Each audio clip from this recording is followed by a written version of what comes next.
La Bible et les scientifiques sont d'accord sur un point. Les continents étaient réunis à une seule terre avant d'être séparés. Il suffit de regarder cette carte avec toute l'eau océanique retirée.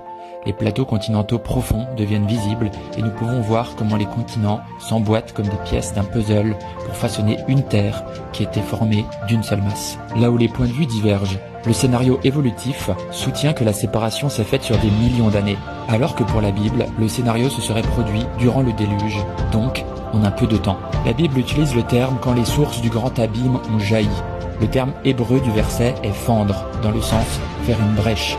Cela ne pourrait pas mieux décrire ce que nous observons avec ces failles. Petit 1, la crête médio-atlantique comprend des failles perpendiculaires sur toute sa longueur, montrant la formation de nouveaux fonds marins qui s'est produit rapidement pendant le déluge, et non lentement sur des millions d'années. Petit 2, la roche chaude et flottante, toujours présente en dessous de la faille, signifie certainement que c'est quelque chose qui s'est passé très rapidement par le passé et qui a ensuite énormément ralenti, comme les mesures GPS l'indiquent aujourd'hui.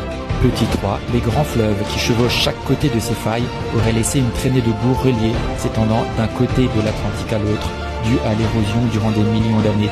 Mais ce que nous voyons d'après les évidences, c'est qu'ils ont été rapidement séparés, puis par le ralentissement, n'ont laissé leurs traces que sur quelques milliers d'années au large des côtes. C'est ce qu'on voit au Congo, au Mississippi ou encore avec l'Amazone.